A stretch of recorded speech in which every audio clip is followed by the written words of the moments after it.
Jesus esteja conosco. Então, como a Marisa falou, o tema é o capítulo 20 do livro Entrega-te a Deus, o incoercível poder do amor.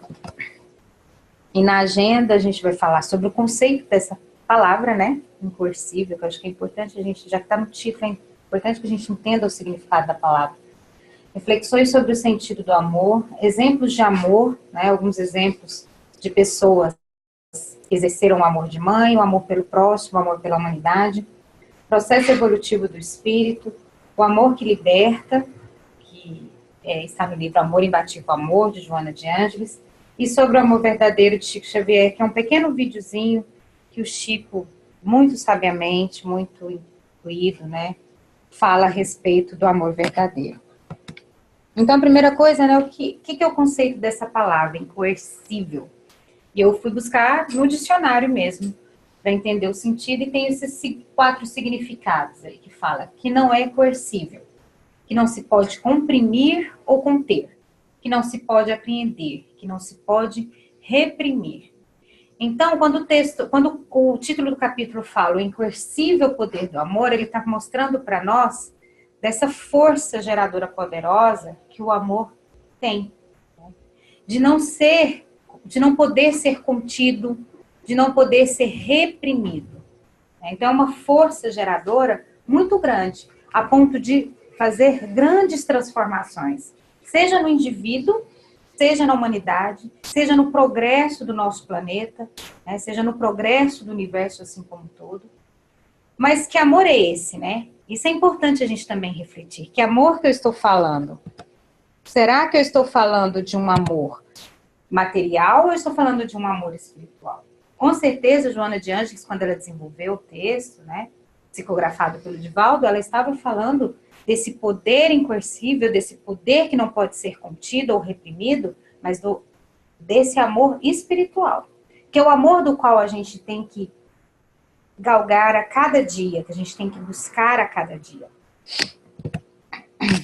E aí a gente tem aquela frase célebre, né, que na Epístola de Pedro ele fala, né, que acho que a maioria das pessoas conhecem, que o amor ele cobre a multidão de pecados.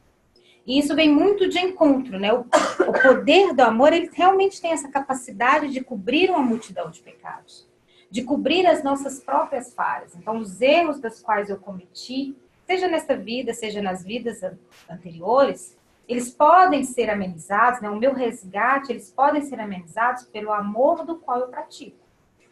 Óbvio que determinados resgates, expiações ou provas eu terei que passar. Mas a maioria delas, ou grande parte delas, é amenizado pela nossa capacidade ou pelo poder do qual a gente imprime o amor puro, o amor verdadeiro. Né? Isso é tão interessante que uma certa homem, há alguns anos, milhares de anos atrás, ele fez uma pergunta: quem é minha mãe? Quem são meus irmãos? Alguém sabe quem é essa pessoa? Né? Jesus Cristo. Né? Ele estava numa reunião, numa casa, e aí chegou uma pessoa e falou para ele: olha, Jesus, estão lá fora, lá, sua mãe, seus irmãos, e estão te procurando. E ele faz mas quem que são meus irmãos? Quem que é minha mãe?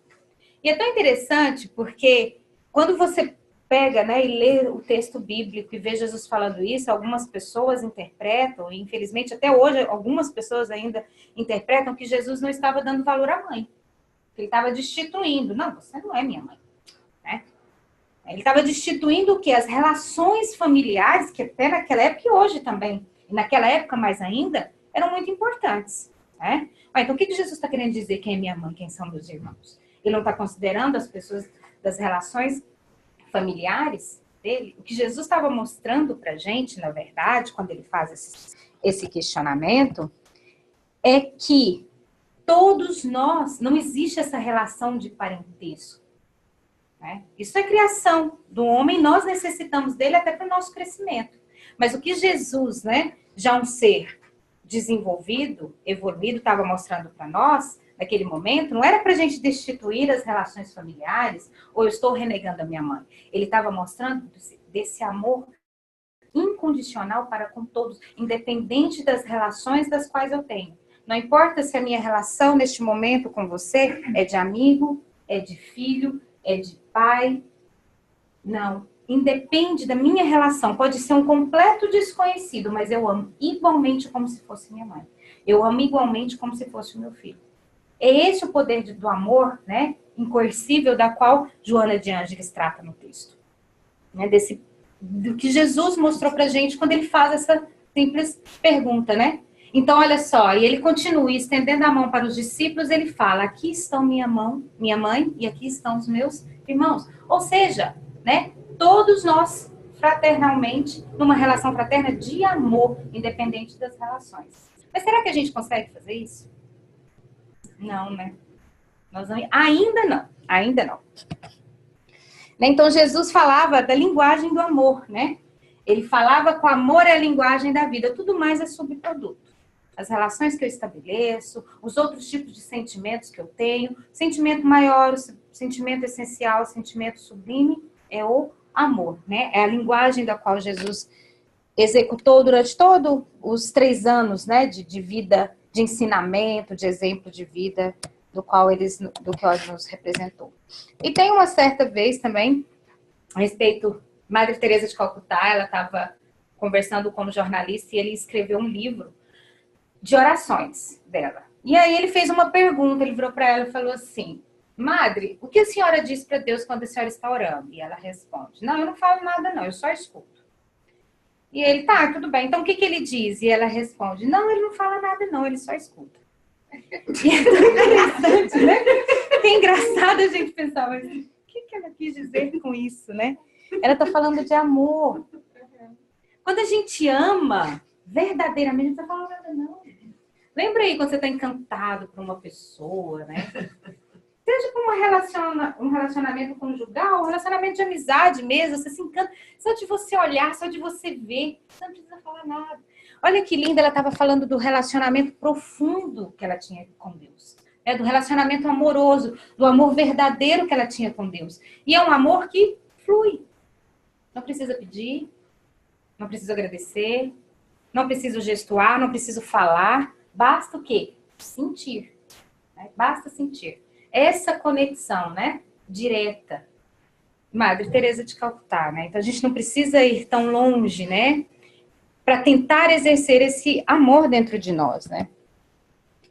E no livro Joana de Ângeles ela fala, né? Que além de tudo isso que eu disse, o amor ele proporciona a força de aglutinação das moléculas do mundo microscópico. A gente estuda muito isso na Gênese. Na Gênese, segundo da obra de Allan Kardec, né? Assim como dos astros no macro, como energia de atração e de repulsão, conforme o encontro entre os seres animados em forma de afinidade ou de reação.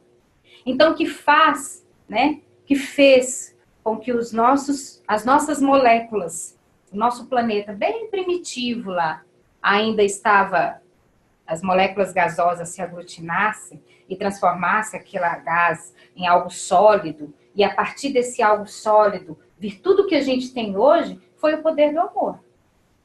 Né? Essa força geradora que fez com que tudo isso pudesse ser trabalhado, progredido e criasse o que nós temos hoje. Essa natureza, se a gente for pegar, por exemplo, a natureza perfeita da qual Deus nos deu. Mas isso tudo vem do quê? Desse poder gerador do amor, né? E no livro dos Espíritos, no capítulo 3, que fala sobre a criação, Kardec pergunta para a espiritualidade, né? Como Deus criou o universo? E a espiritualidade, como sempre muito objetiva, fala por sua vontade. Mas veja bem, quando ele fala por sua vontade, ele está falando da vontade da qual muitas vezes a gente conhece. Eu tenho vontade de comer determinada coisa, eu tenho desejo, não é por amor, né? É por esse amor pelo qual Deus nutre por todos nós, que ele criou o universo, assim como ele criou todas as outras coisas, o nosso planeta e a nossa. Né? E continua, nada exprime melhor essa vontade toda poderosa do que essas belas palavras do Gênesis. Deus disse, faça-se a luz, e a luz foi feita. Simples. Mas pensando em nós, né, que ainda somos seres imaturos espiritualmente, né? O que a Joana de Ângeles fala a respeito do poder do amor? E a gente teria N exemplos para falar a respeito disso. na humanidade de modo geral, né? Então, o amor, ele tem a capacidade de transformar aquele que é fraco ou ser fraco em algo, em força, em resistência. Por meio do amor, a gente enfrenta vários obstáculos na vida, né? Transforma aquele que é bruto em algo dócil, generoso, amável, né? Ao rebelde, o amor, o poder do amor tem a capacidade de conferir equilíbrio. Então, eu vou pesar os meus sentimentos, eu vou pesar a minha razão, para que eu não seja desonesto, para que eu não seja maldoso, né, para com o meu próximo. E continua. Ao déspota, ele vai dar o quê? O sentimento de compaixão. Né? Ao pigmeu, aquele que se sente pequeno perante a vida, pequeno diante das dificuldades, o poder do amor dá a capacidade de quê? De se agigantar. Né? Tem a capacidade de muito mais. Aquele que empreende com amor para o bem do próximo, ele vai dar o quê? Êxito.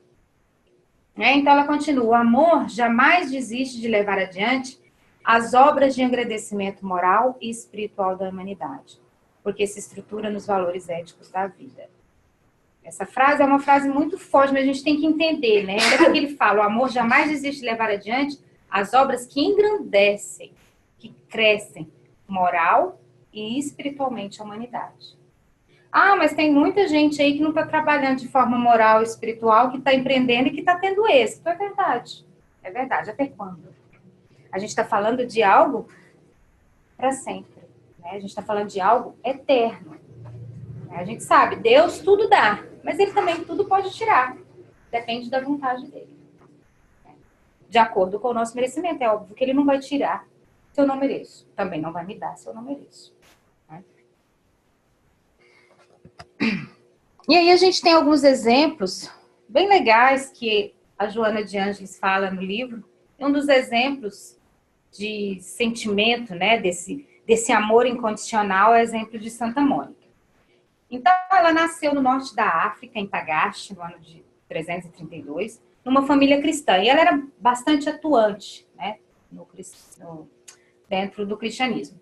E, de acordo com o costume local, ela se casou com um jovem chamado Patrício.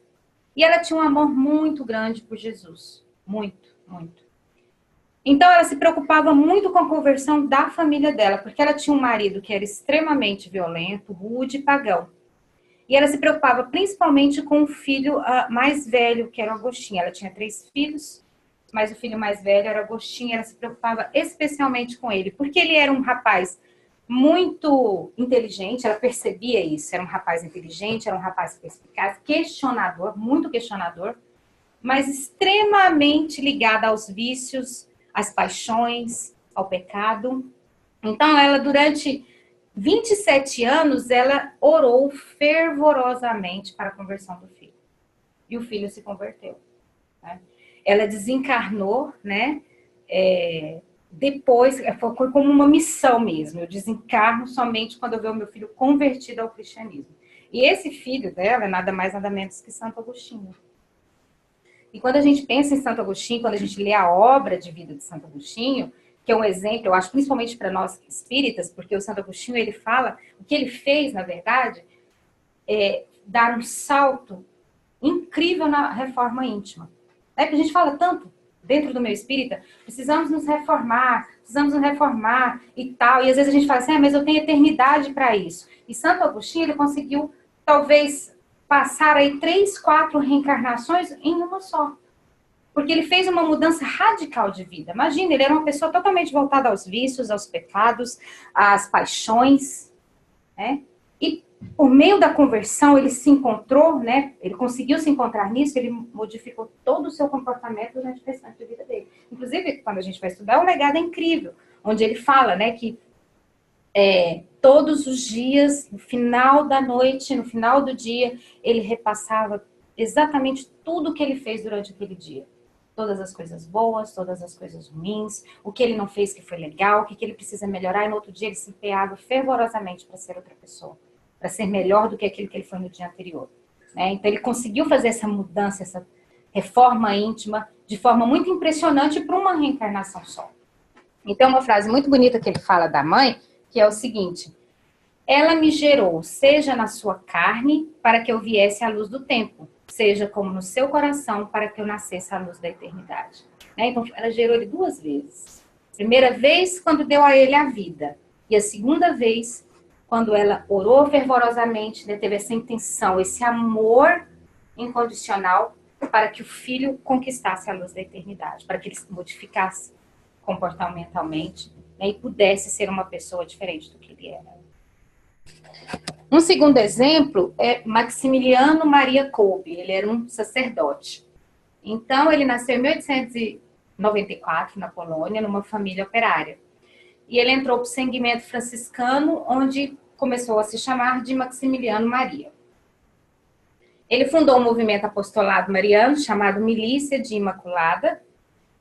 E como sacerdote, ele foi professor, mas sempre buscava ensinar o caminho da salvação, né? Então, ele era sacerdote, católico, muito fervoroso. Então, esse era o objetivo de vida dele, né? Ensinar as pessoas o caminho da salvação, converter as pessoas ao cristianismo e tal. Ele assumiu a direção de um grande convento franciscano na Polônia. Isso foi durante a Segunda Guerra Mundial. Mas ele foi preso em 1941 pelos nazistas e enviado ao campo de concentração de Auschwitz. Até aí, nada muito impressionante.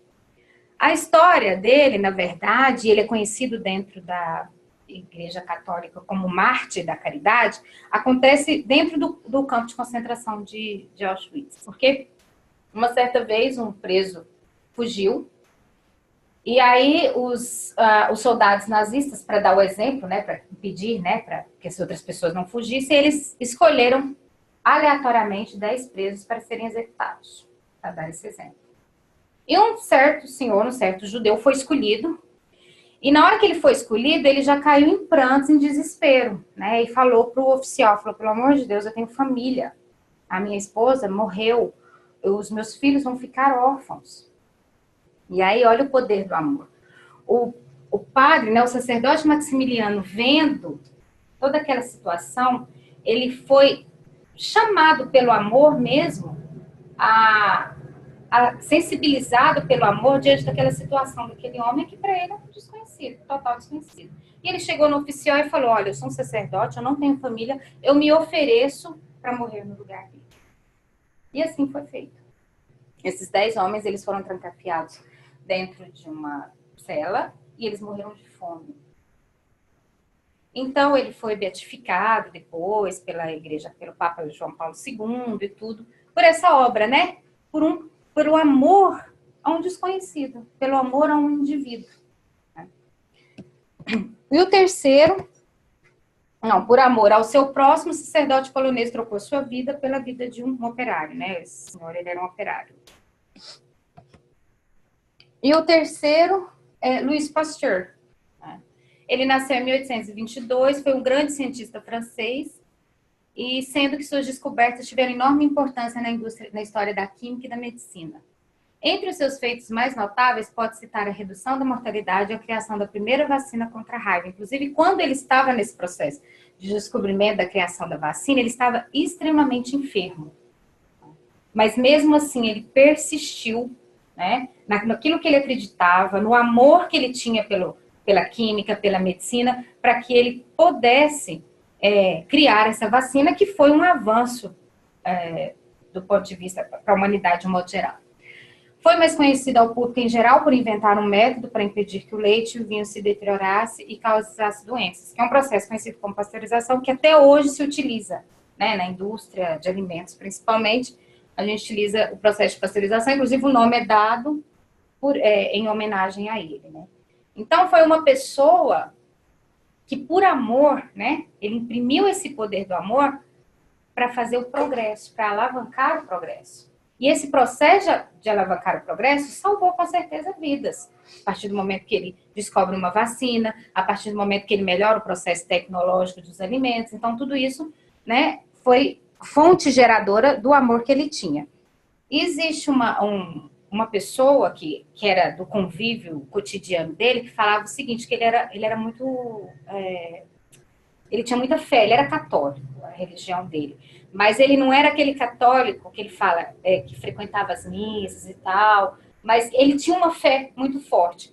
E ele descrevia Luiz Pasteur da seguinte forma: era uma pessoa com a fé absoluta em Deus e na eternidade, e a convicção de que o poder para o bem dado a nós neste mundo será continuado para além dele. Né? Então, a gente tem aí 3 exemplos apenas que eu trouxe de mãe abnegada, né? Aquela mãe amorosa, né? Que está ali em favor. Um servidor humilde, como o caso do sacerdote, né? Que deu a própria vida para salvar uma pessoa desconhecida.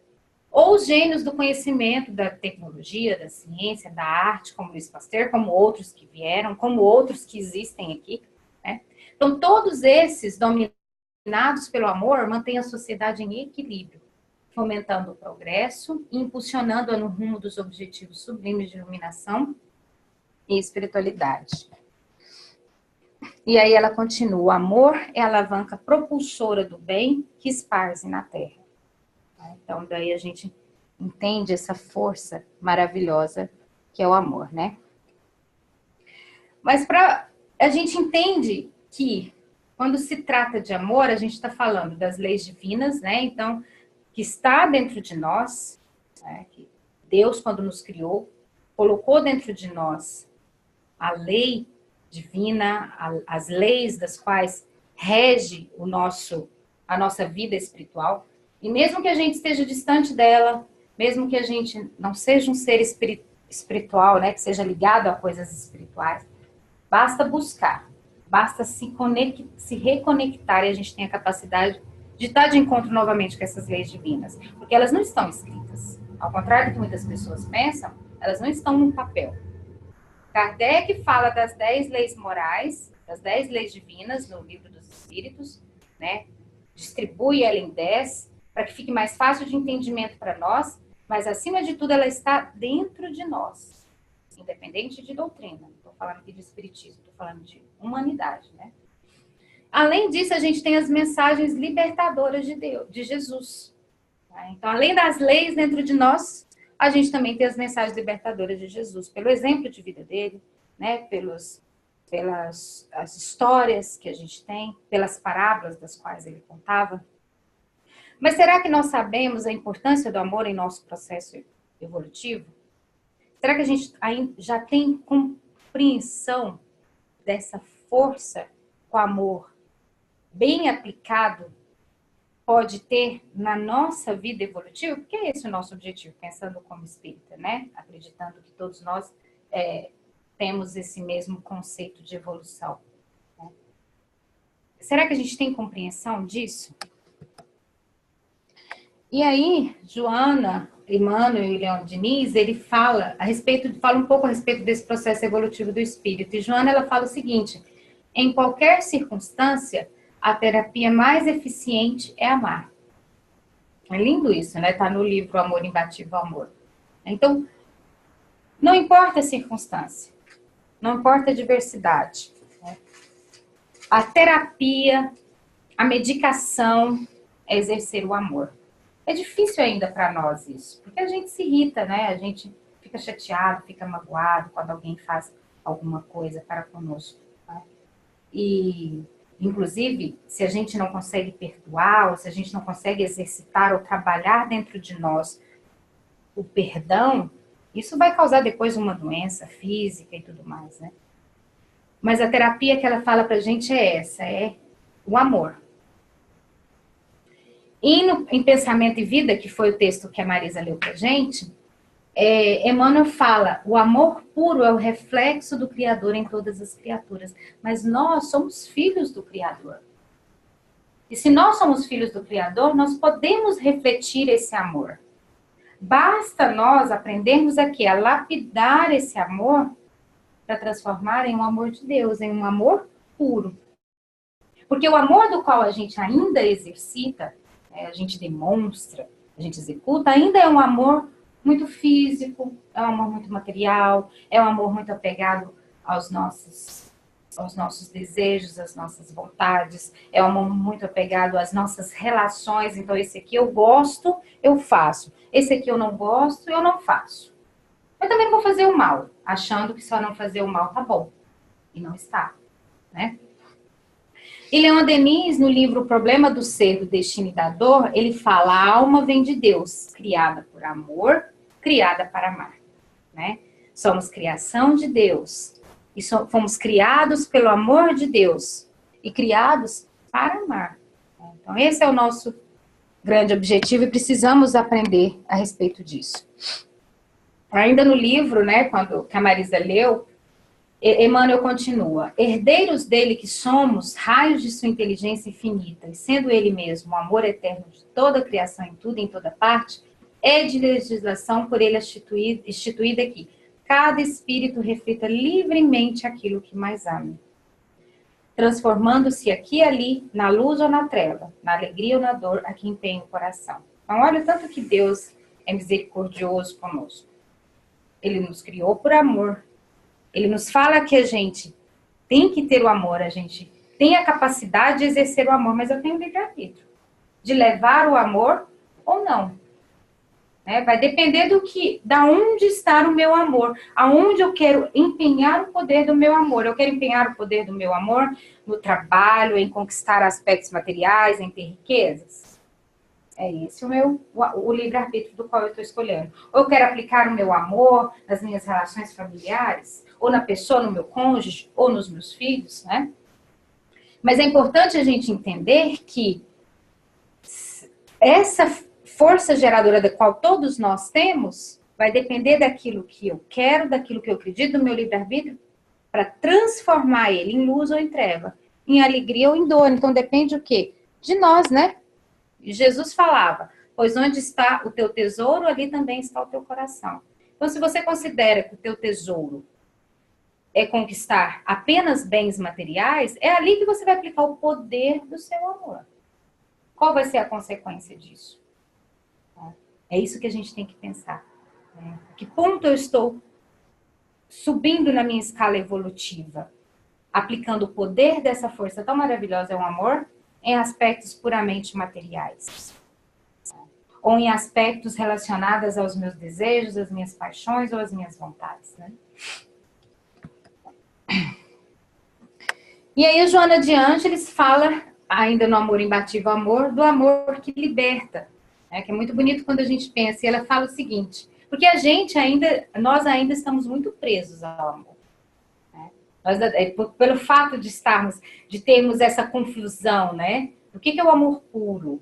Do amor de filho, o amor de mãe, o amor pelas coisas, o amor... A gente vive numa prisão. E ela fala nesse livro sobre o amor que liberta. E ela fala o seguinte: a vigência do amor no ser humano é a mais alta conquista do desenvolvimento psicológico e ético. Então, eu posso conquistar tudo, mas se eu não tiver amor naquilo que eu pratico, naquilo que eu faço, é como se eu não tivesse nada. É o estágio que surge como experiência do sentimento e concretiza-se em emoções libertadoras. Olha que legal, ela fala estágio. Então, o amor, assim como a gente vai aprendendo a ser menos egoísta, a gente vai aprendendo a ser menos orgulhoso ao longo das nossas reencarnações, a gente também vai aprendendo a amar.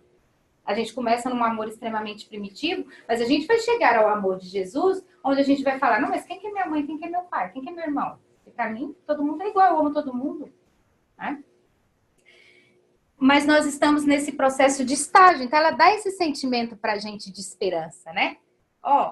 A gente vai chegar a esse amor puro. Então, o primeiro estágio, como Joana de Ângeles, ela é muito terapêutica, né? Ela é muito pedagógica, ela fala a respeito desse estágio, né, do amor. Então, o primeiro que vem é a razão. Então, quando a gente sai daquela fase totalmente instintiva do nosso, da nossa escala evolutiva, né, passamos a usar a nossa razão, entramos no ambiente da humanidade, a gente ainda está naquele amor totalmente ligado à racionalidade, fria, lógica, calculada, mas que é importante, ainda sendo importante. Mas ela evolui para um sentimento de amor maior, que também vai ter estágios diferentes.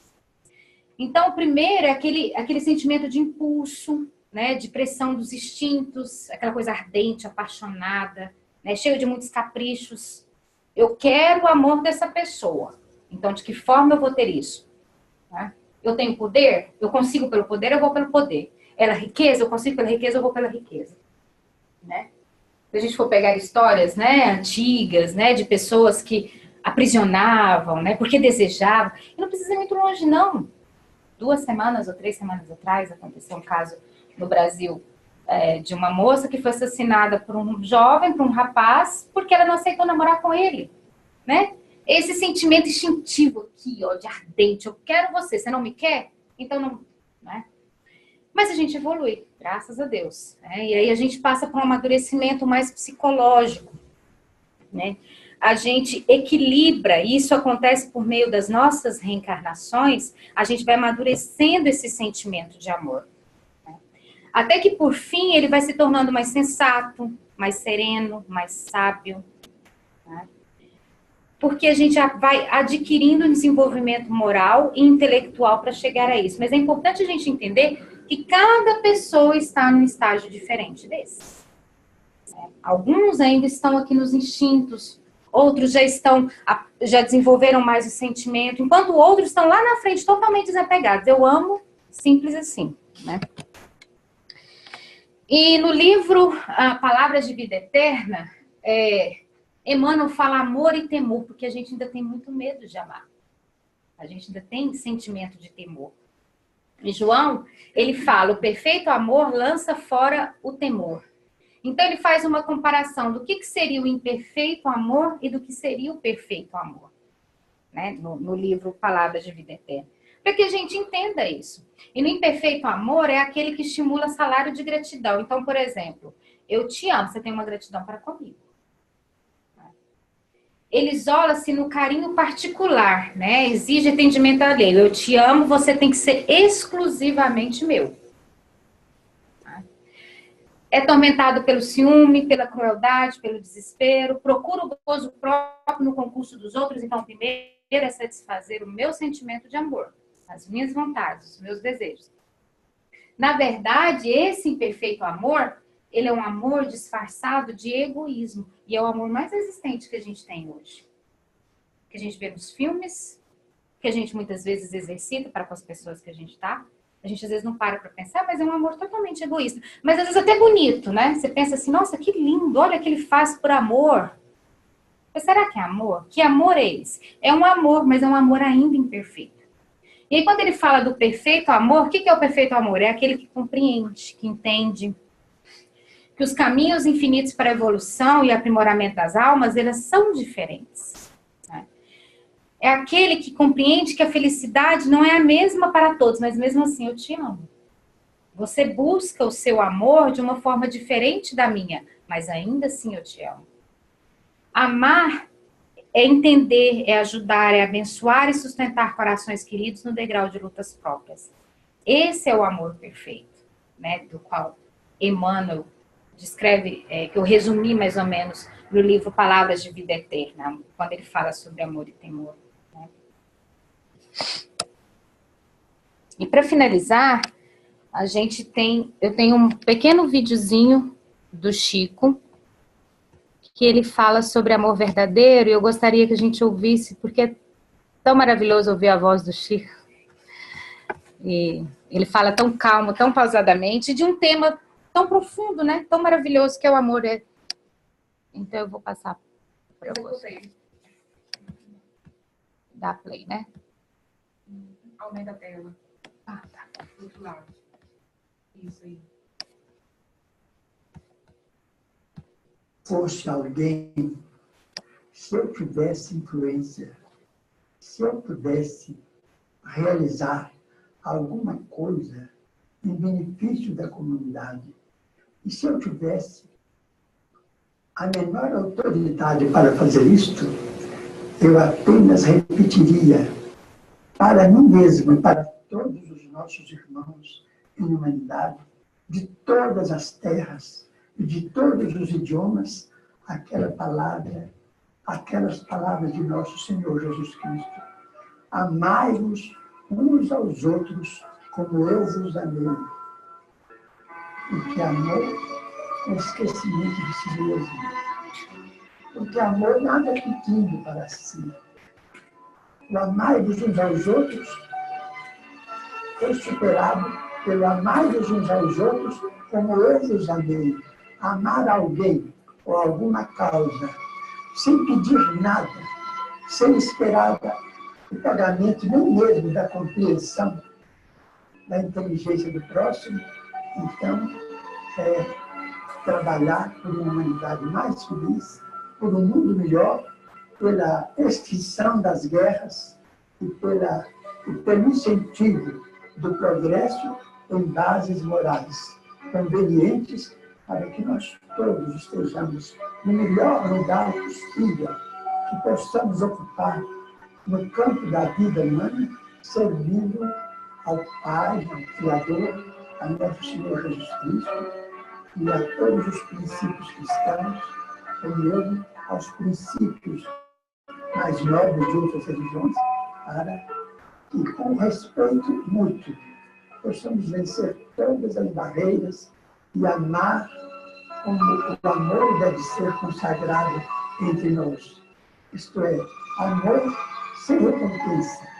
Porque todo amor que é possível, infelizmente, ainda é um amor muito parente, de grande parentesco com o amor dos animais. Eu fosse alguém, se eu tivesse influência, se eu pudesse realizar alguma coisa em benefício da comunidade, e se eu tivesse a menor... Então, gente, era isso que eu tinha para trazer para vocês, né? A respeito do amor, eu acho que fecha com essas belas palavras de Chico a respeito do amor verdadeiro. Obrigada a todos pela presença. A gente fica com a segunda parte do nosso trabalho de hoje.